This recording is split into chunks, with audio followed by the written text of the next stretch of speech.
Deixa eu te perguntar uma outra coisa. Você está trabalhando lá no sincrotron, né? Sim. Que é um nome difícil de falar, né? Rápido. Sincrotron, que parece que você está falando errado. Todo mundo erra. Minha mãe até hoje não consegue falar síncrotron. Você consegue explicar para leigo o que é o sincrotron? Ou melhor, o que é o acelerador de partículas brasileiro ou não? Vamos lá, posso tentar, né? O síncrotron é um acelerador de partículas não muito diferente do CERN, aquele que existe na Suíça, que apareceu no Anjos e Demônios, enfim. Ele é basicamente um acelerador circular que acelera elétrons. Então são partículas elementares, partículas de carga negativa, que são aceleradas em velocidades próximas à velocidade da luz. E a gente acelera e mantém esses elétrons rodando nesse acelerador circular, que é enorme. Ele tem ele tem mais de meio quilômetro de circunferência, então ele é muito grande. O lá de fora é França, né? Ele fica na divisa, né? Na divisa da França com a Suíça. Com a Suíça, né? Ele é maior, né? Ele é maior. Ele tem 30 quilômetros. O brasileiro antigo tem quanto? Tem 100 metros de circunferência. O novo tem 520. 520, tá. Mas são aceleradores diferentes, né? Não é que a gente está competindo com a Suíça, por exemplo. Sim, perfeito. Porque o acelerador da Suíça ele é do tipo colisor. Ele acelera as partículas e ele a uma energia muito alta em sentidos opostos, e ele tem o objetivo de colidir uma partícula com a outra, fragmentar essas partículas e produzir subpartículas que são estudadas, né? Como, por exemplo, o bóson de Higgs, que foi descoberto lá. Foi demonstrado lá, né? depois da descoberta teórica. O acelerador síncrono tem o objetivo de não colidir nenhuma partícula. Ele só quer acelerar em velocidades altíssimas. E quando a partícula está acelerada nessa velocidade altíssima e faz uma curva muito rápida, ela tem a propriedade, existe um princípio na natureza que diz que toda partícula carregada eletricamente, quando sofre uma aceleração, ela produz luz, ela produz radiação eletromagnética. Então, e essa curva que você está falando não é uma curva, né? Quando ela é rebatida, né? Não, ela faz uma curva mesmo, porque é um acelerador circular. Cada vez que ele faz uma curva do círculo para fazer as voltas... Mas essa curva não é feita por várias pequenas retas ou não? São várias pequenas retas e no final de cada reta tem um eletroímã, um ímã superpotente. Focas, por favor, bota a imagem aqui no monitor do Sirius. Olha lá. Nós temos essa saída, certo? Sim. Você trabalha naquela primeira, que é a maior, certo? Exato, a carnaúba. Tá. E aí todas elas têm nomes brasileiros, é isso? Todas elas têm nomes de árvores ou animais brasileiros, Legal. Da fauna e flora. Tá, mas enquanto eu estou no círculo ali, eu tô rebatendo ela em várias pequenas retas, certo? Exato. Tá. Exato. Aqui dentro do círculo a gente tem... Deixa eu puxar o microfone. Boa. Aqui dentro do círculo a gente tem várias pequenas retas, e no final de uma reta tem um eletroímã superpotente que faz o elétron fazer a curva. Uma nova reta e uma nova curva. E assim os elétrons vão fazendo a volta. E cada vez que ele é rebatido de uma reta para a próxima, ele produz luz. E essa luz, ela sai na tangente aqui, resvalando pela borda do círculo, e é direcionado para as estações experimentais, que a gente chama de linhas de luz. Tá.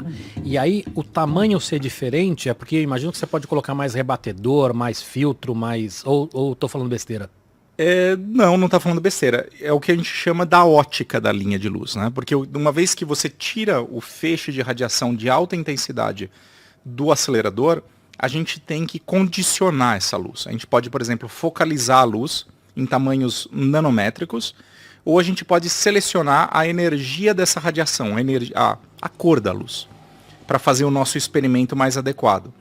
E para isso a gente precisa colocar elementos ópticos, a gente precisa colocar lentes, a gente precisa colocar prismas, a gente precisa colocar diferentes elementos ópticos que vão ser instalados ao longo da linha de luz. E cada linha de luz tem uma especificidade e precisa de um tamanho diferente. A minha linha chega às maiores resoluções espaciais, ao menor tamanho de feixe possível do Sirius. Por isso ela precisa ser tão longa assim. Tá. Agora, vamos lá. Primeira pergunta é o seguinte.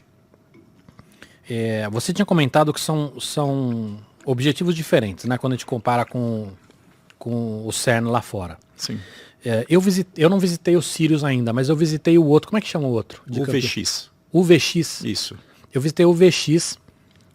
E eu lembro que conversando com a galera de lá, eles estavam comentando, já tava em construção o Sirius, quando eu fui, e eles estavam comentando que se não tivesse atraso, que acabou rolando, o Sirius, quando fosse lançado, ele seria de uma categoria que seria a melhor do mundo, a melhor tecnologia do mundo naquele tipo de objetivo. Né? Hoje, se não me engano, ele ainda é o melhor no hemisfério sul. Ele certamente é o melhor do hemisfério sul e a gente está tentando demonstrar que ele é melhor do mundo ainda. E quando a gente fala de melhor do mundo, o que quer dizer isso? Quer dizer que ele tem mais frequências ou ele tem mais precisão? O que a gente quer dizer com isso? A gente está competindo numa faixa, numa categoria aí que chama de emitância, que diz basicamente o quão bem focalizado é o seu feixe. Ah. E o que no final me diz é quão pequeno pode ser o tamanho do feixe que chega aqui no final. E que vai definir o que eu consigo estudar. E a gente está... É um número, né? A imitância é um número. Ela é 250 picômetros radiano. Mas é só um número, não quer dizer nada. Não quer dizer muita coisa, mas para o leigo não quer dizer nada. Mas a gente está competindo nesse quesito específico. Nós hoje estamos chegando próximos do planejado, que é 250 picômetros radiano. E se a gente chegar nisso, a gente vai ser o melhor do mundo nesse quesito. Legal.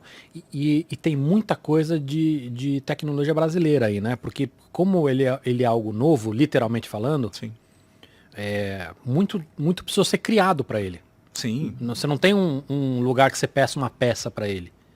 Então, muitas coisas foram desenvolvidas do zero. Os detetores, os eletroímãs. Por pessoas que trabalham lá, por empresas brasileiras que trabalharam junto. O VX, o nosso antigo síncroton, o VX, ele foi cerca de 80% construído no próprio campus do CNPEM, lá em Campinas. Eu visitei as oficinas. As oficinas lá, então, porque... A gente construiu tudo, a gente tem todo o ferramental para construir todos os equipamentos necessários. Foi quase todo construído no Brasil. Isso faz parte da missão do laboratório, isso que a gente tem que entender. O CNPEM é um centro de pesquisa ligado ao Ministério de Ciência, Tecnologia e Inovação, o MCTI, e ele tem a missão de gerar conhecimento no país e manter esse conhecimento no país e gerar riqueza para o país. Né?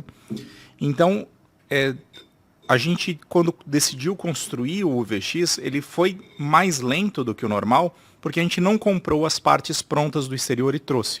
Mas a gente decidiu construir aqui. Isso sem falar que naquela época era muito mais difícil importar qualquer coisa. Né? A importação, o Brasil ainda era um país muito fechado. Agora, no Sirius, a gente tinha um problema muito maior. Porque no VX, por exemplo, a gente tinha 12 eletroímãs para fazer o círculo. E construir 12 eletroímãs foi possível de ser feito no campus. Agora, no Sirius, a gente tem centenas de eletroímãs. Então, é outra escala de problema. Então, a gente não tinha capacidade técnica e de pessoal para construir todos os dispositivos necessários para o Sirius. Mas a gente tem a missão de manter a tecnologia e o conhecimento no país. Por isso, o que a gente fez foi fazer parcerias com empresas privadas brasileiras, transferir tecnologia para essas empresas e elas construíram e forneceram o equipamento para a gente. Por exemplo, os eletroímãs foram todos construídos pela WEG. Ela fez bastante coisa, né, de todo o projeto. Então, toda essa parte de eletroímãs, motores, dispositivos, foi feito pela WEG, que tem um amplo conhecimento aí de motores e rolamentos. Então, a gente transferiu a tecnologia para eles e eles estão fornecendo esses ímãs para a gente. E assim foi com várias outras empresas. Né? Inclusive, os nossos detetores, que são super complexos. Por exemplo, um detetor que a gente usa, que é basicamente uma máquina fotográfica de raio-x, mas, claro, super sensível, etc. e tal, o padrão que existe no mundo é de uma empresa e ele se chama Pilatus, esse detetor. Ele custa mais de $1 milhão, o detetor, uma peça. A gente decidiu que a gente não ia comprar o Pilatus, mas que a gente ia desenvolver o nosso próprio detetor. E desenvolvemos. Então, hoje a gente tem um detetor brasileiro chamado Paimega, que tem características melhores que o Pilatus. E já existem empresas e síncrotrons de fora interessados em comprar o equipamento da gente. De novo, foi a ideia de manter a tecnologia aqui no país. Demora mais tempo, mas gera riqueza, gera conhecimento, forma pessoal. É. Não, não é só isso, né? Você tem toda um resíduo positivo dessa história. Que você está falando assim, de gera novas competências, né? Gera.